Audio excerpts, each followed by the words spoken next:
उठी उमंग कहे रूप हम निखार ले, मन की तरंग कहे चरण हम पखार ले। आशा के आंगन में स्वागत के फूल खिले, आशा के आंगन में स्वागत के फूल खिले। आओ हम सब दर्शन की आरती उतार ले, दर्शन की आरती उतार ले। आप देख रहे हैं जी पंजाब हरियाणा हिमाचल और मैं हूं आपके साथ इंद्रजीत कौर।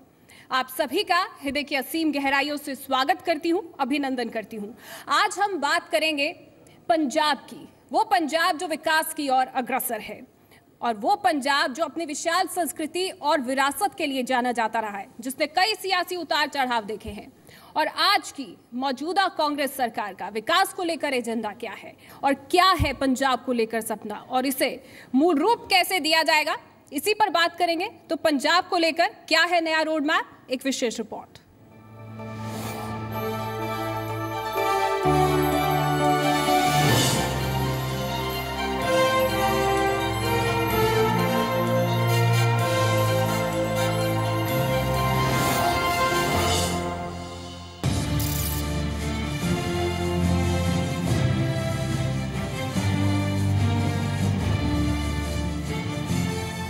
कैप्टन अमरिंदर सिंह सियासत की दुनिया का एक ऐसा चेहरा जिसने अकेले दम पर कांग्रेस को उन हालात में पंजाब की सत्ता पर काबिज किया जब कांग्रेस पूरे देश के राजनीतिक दृश्य में सिकुड़ती जा रही है। पंजाब विधानसभा चुनाव 2017 में कांग्रेस को शानदार जीत दिलाने वाले कैप्टन अमरिंदर सिंह ने 16 मार्च 2017 को बतौर मुख्यमंत्री सूबे की कमान संभाली। I, Amarinder Singh, do swear in the name of God that I will bear true faith. Punjab के लाखों लोगों की उम्मीदों के साथ अमरिंदर सिंह ने मुख्यमंत्री पद की शपथ ली।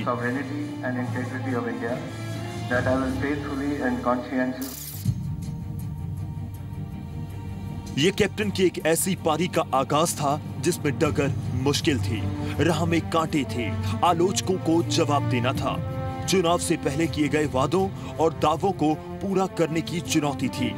कैप्टन को विकराल रूप धारण कर चुकी ड्रग्स की समस्या से निपटना था। 10 साल में पटरी से उतर चुकी आर्थिक व्यवस्था को पटरी पर लाना था।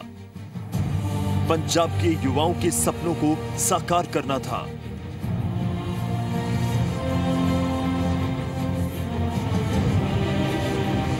बेअदबी की घटनाओं को रोकना था।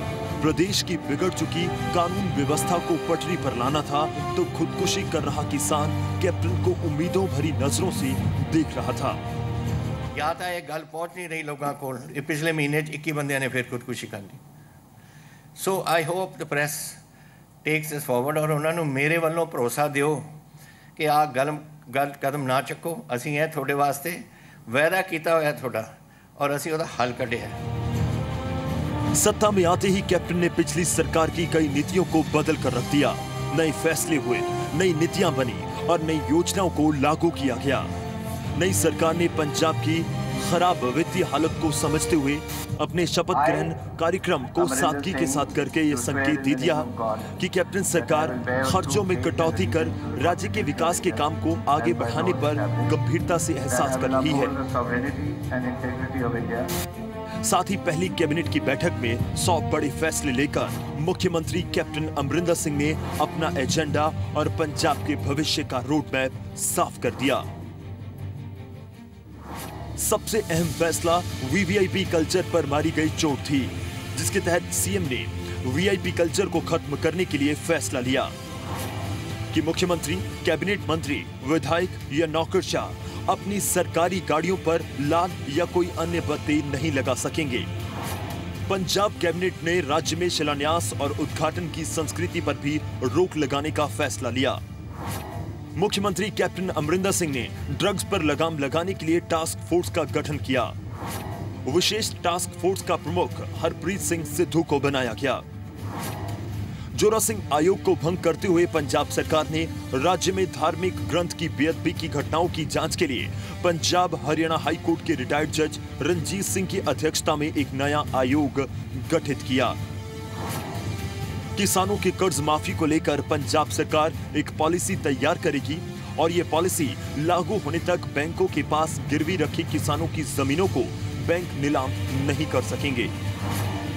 किसान कर्ज माफी के वादे को अमली जामा पहनाने के लिए कृषि मूल्य और कीमत आयोग के पूर्व चेयरमैन टी हक की अगुवाई में कमीशन बनाया गया।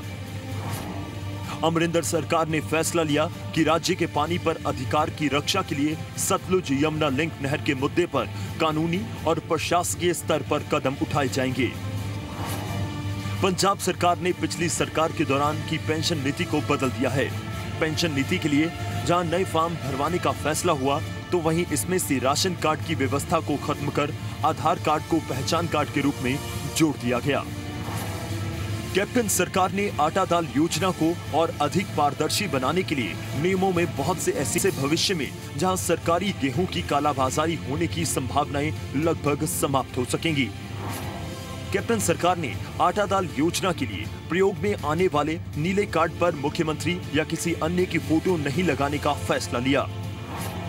इससे पहले इस कार्ड पर तत्कालीन मुख्यमंत्री प्रकाश सिंह बादल की फोटो होती थी। राज्य की नई आबकारी नीति को मंजूरी दी गई। इस नीति के तहत राज्य में शराब ठेकों की संख्या 6,384 से घटाकर 6,900 कर दी गई। इसके अलावा सरकार ने सूबे में महिलाओं को सरकारी नौकरियों में 33% आरक्षण देने का भी फैसला किया। बेरोजगारी से निपटने के लिए सभी जिलों में रोजगार ब्यूरो की स्थापना का फैसला हुआ। इसके अलावा पंजाब में कांग्रेस की सरकार लगातार एक के बाद एक पॉलिसी बनाकर पंजाब के सरकारी महकमों में जड़ें जमा चुके बादल परिवार और उनके सहयोगी कंपनियों के बिजनेस के वर्चस्व को तोड़ने में लगी है। केबल पर एकाधिकार खत्म करने के लिए सरकार कानून लाने पर मंथन कर रही है। कैप्टन सरकार की सबसे बड़ी मुहिम ट्रांसपोर्ट बिजनेस के खिलाफ शुरू होने जा रही है। बस कंपनियों पर इस नई ट्रांसपोर्ट पॉलिसी का असर पड़ सकता है। बदले की सियासत को छोड़कर इस बार विकास की बात हो रही है और पिछड़ चुके पंजाब का कायाकल्प सरकार के एजेंडे पर है। इन फैसलों के जरिए कैप्टन अमरिंदर सिंह ने 2.5 महीने में अपनी शानदार छाप छोड़ दी है, या यूं कहें कि पंजाब के भविष्य का रोड मैप पंजाब की आवाम के सामने रख दिया है। छोटे मोटे विवादों को छोड़कर अगर कैप्टन सरकार के 2.5 महीने के कामकाज को तोला जाए तो कैप्टन उम्मीदों से बहुत आगे हैं। भले ही विरोधी कैप्टन सरकार पर कुछ मुद्दों को लेकर सवाल उठा रहे हों, लेकिन सच ये है कि कैप्टन ने चुनाव से पहले जो कहा वो कर दिखाया। आगाज अच्छा है तो अच्छे अंजाम की उम्मीद भी जनता कर रही है। कैप्टन की तरफ उम्मीद भरी आंखों के साथ देख रही प्रदेश की आवाम का हौसला सरकार के शुरुआती फैसलों के साथ अगर बढ़ा है तो सरकार की चुनौतियां भी बढ़ी हैं। ब्यूरो रिपोर्ट, जी मीडिया।